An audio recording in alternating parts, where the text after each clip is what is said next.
Have you guys heard of the group called Anonymous? And if so, what do you think about Anonymous? Now, my personal beliefs is Anonymous is a network essentially of a whole bunch of different types of people, and many of them are geared towards activism, and many of them are very good at hacking.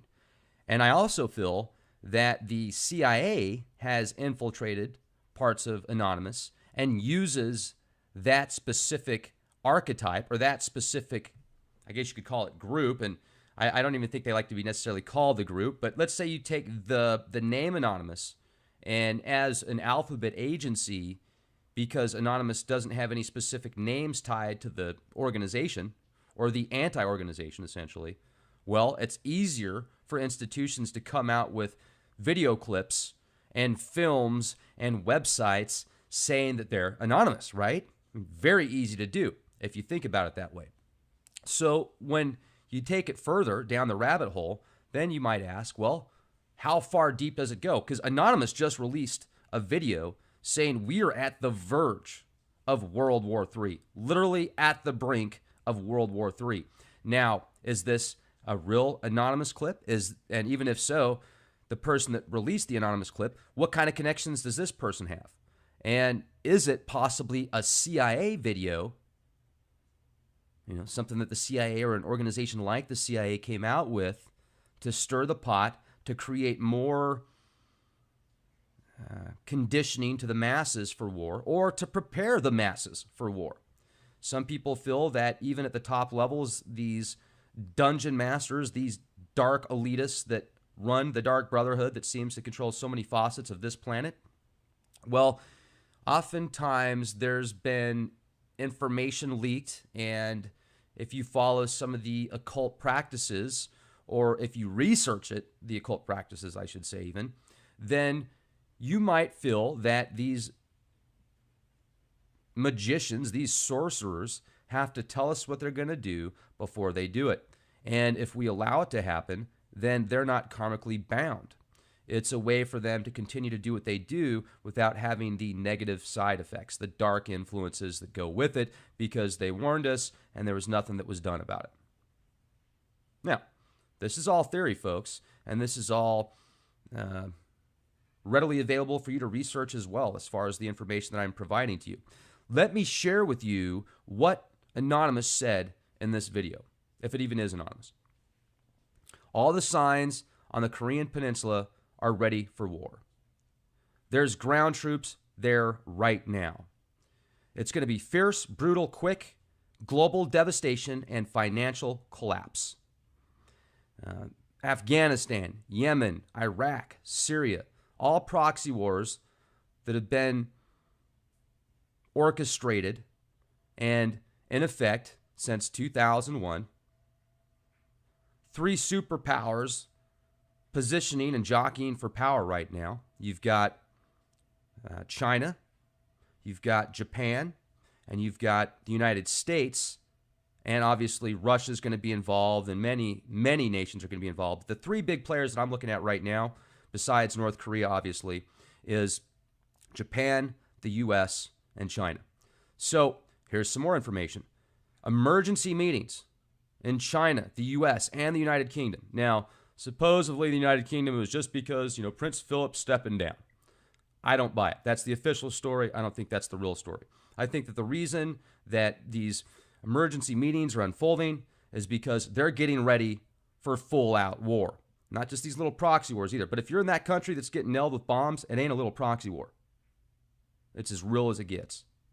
You watch somebody get blown up, it's as real as it gets. I have friends and family that have fought in wars.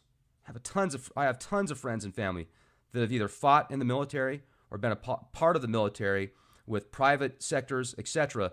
And when I hear people talk about how the American military isn't nearly as good as these other militaries because of war games and stuff like that, well, certainly I'd like to see you say that to some of these people that I know that have fought and served in the military. Now, I certainly don't agree with the wars that have taken place at all. I think it's for politics and money and propagating specific perpetual dark ecstasy fantasies for some of these psychopaths and some of these anti-gods and entities that might feed off of the blood sacrifices and rituals like we've talked about. I think there's a whole bunch of aspects to it. I do think that oftentimes people join for the right reason. I also think that people join for the wrong reasons too. It's a very slippery slope when you get into this kind of thing, because war is nasty. War has never been a beautiful art, except for those that are profiting off of it. And I don't see that as beauty, do you? So let me give you some more information from this video. Countries are going to have to choose sides. Citizens are going to be the last to know. China told its citizens in North Korea to go home immediately. There's been ICBM testing off the coast of California, missiles that are launching that can go over 1,000 miles. The Japanese have warned their citizens to be prepared for nuclear military attacks. They've also told maybe 10 minutes if a nuclear strike happens to find shelter and find the strongest buildings. Japan is talking about a 2020 goal of rebuilding its military for more than just defense purposes. Plus, the Olympics are going to be in Fukushima in 2020. It's interesting. Chinese officials basically said in the media, stop pissing each other off. Trump and the President Donald Trump and Chinese president talked in detail about North Korea's solutions and strategies. And President Trump is also going to the Philippines and getting them on board, according to this. 2017 is the year of the largest fleet of aircraft arriving in the Indian Ocean outside of Australia. You read the article recently about how North Korea is threatening Australia now too. And there's more troops gathering in the Indian Ocean in a base out there close to Australia than ever before, according to this information. When war takes place, if it does, if there's nuclear fallout, Japan's going to get the brunt of it. It's going to get nailed with radioactive clouds.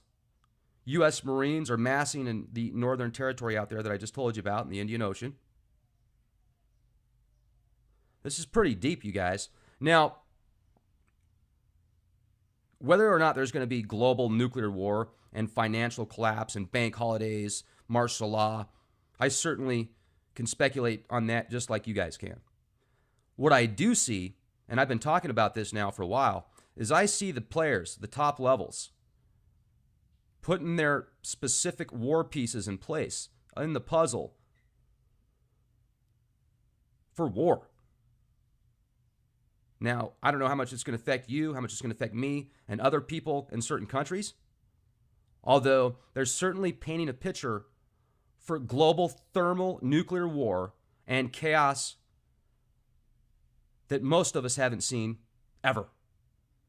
And for those poor people that are in countries that have been ravished by war and pain and suffering, my heart goes out to you guys. Somebody said the other day that I'm a spoiled Westerner on the comment section because I made a point about how even though there's so many things that could happen at any time, we're still here. We still have access to clean water and good foods. And yeah, that's here in the States. I don't know what it's like for somebody that's in Ethiopia or Nigeria or certain places in virtually all corners of the world. Even here in the States, there's people that don't have access to those things. So I am very fortunate that I have access to those things. And if you do too, you're very fortunate also. Hopefully, as things progress, as years go on, instead of this war machine profiting off of so much pain and suffering and division and keeping people suppressed, well, maybe Leak Project, people like me, like you, and like others that listen to Leak Project, that care about the longevity of humankind, of life in essence, of Earth, of everything on Earth. Hopefully we can find some balance and create a win-win situation for everybody and create industries that profit off of helping others, not keeping others suppressed. And I sure am excited about X-Fest that's coming up here in like a week and a half. It's May 19th through 21st. It's in South Dakota. I am fortunate enough to have it's a concrete dome, essentially, in South Dakota. And there's been a lot of people asking me about this recently. So if you're interested in going to the X Fest and seeing what these bunkers look like, there's about 500 of them. And it's almost like a micro community, guys, in South Dakota. It's about half an hour away from the Black Hills. You're about an hour away from Mount Rushmore. Beautiful area out there. It's very secluded.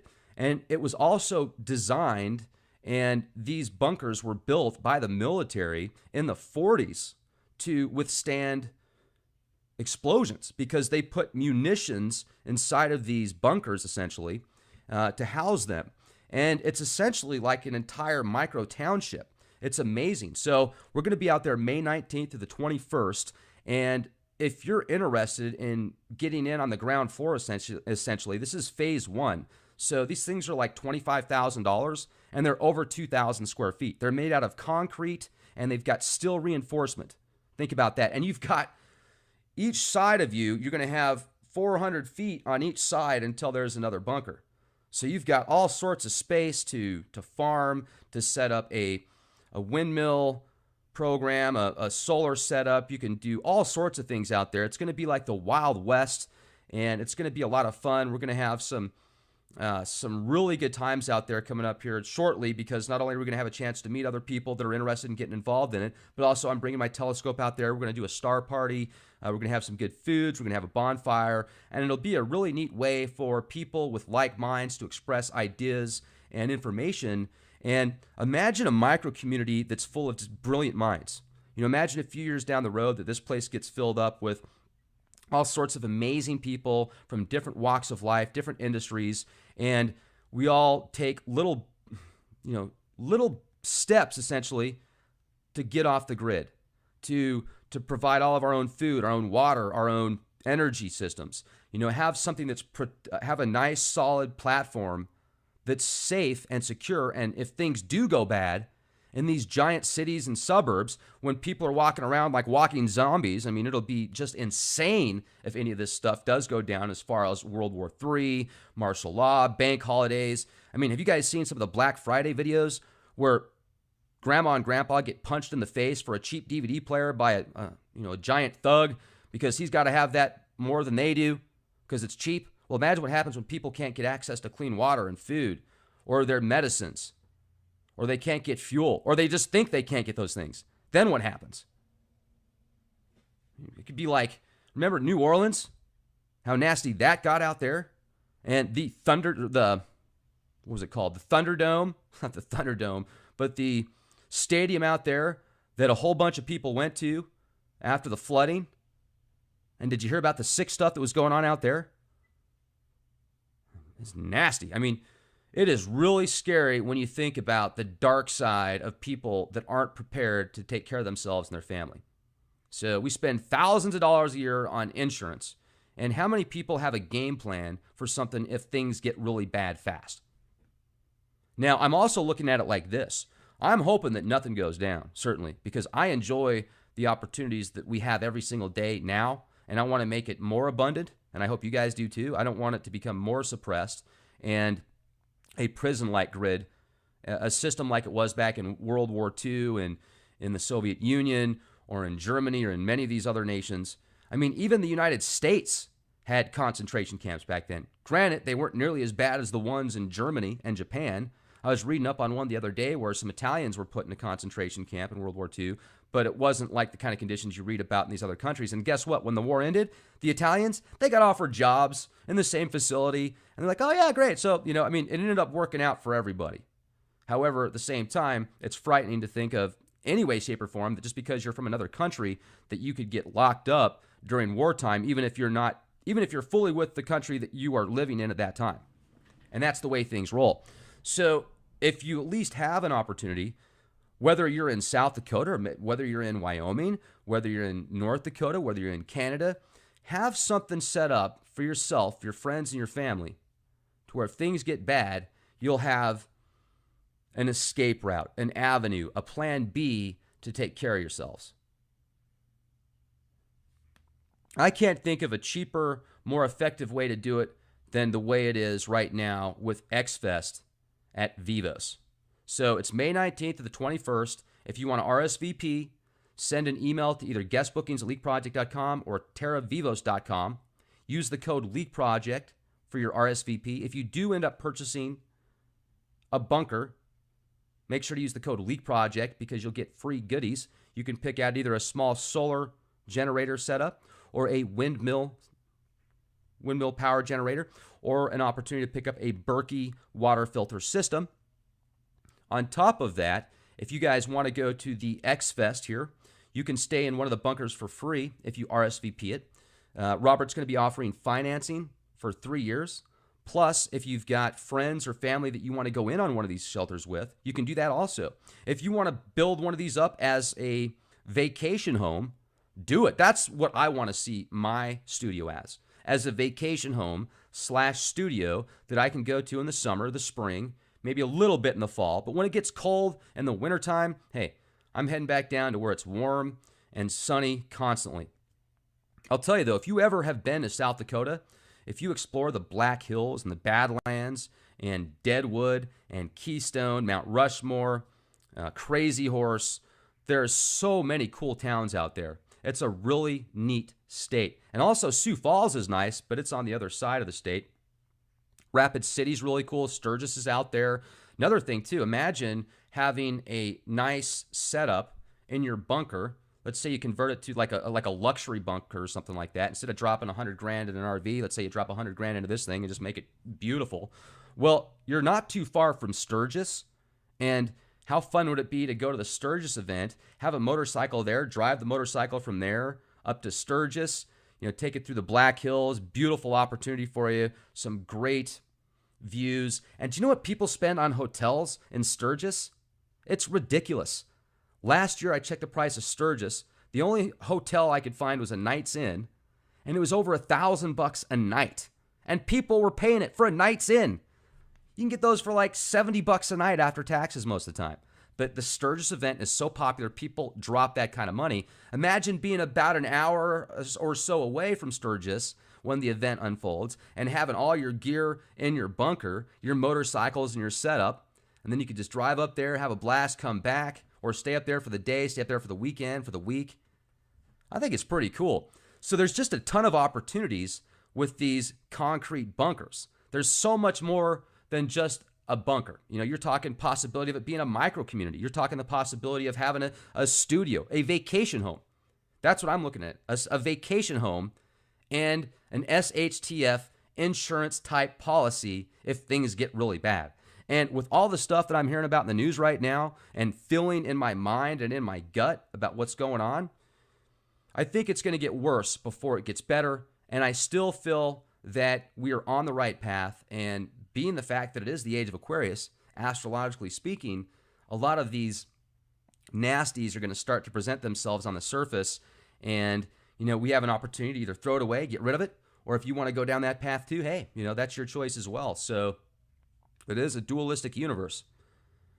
Question everything. Thank you for your support. If you go to leakproject.com, our exclusive section there for premium members is building on a daily basis. There's a whole bunch of content there only available for premium members. Your contributions greatly help us here at Leak Project, help me tremendously. It's $10 a month for a premium subscription. They're downloadable, they're streamable, ad-free. And you can also do a yearly membership for $50 for the entire year. That's like 60% off the regular price. And one more shameless plug, ladies and gentlemen, getthetea.com. I've been taking these supplements called colostrum, and this stuff is amazing. I've cut down on my coffee. My energy levels are through the roof, and my creativity, I've noticed. I've been doing some more comedy, which has mixed results. So anyway, I'll leave that out for the next podcast. But hope to see you guys at X Fest. Question everything. Be the change you want to see. Take care.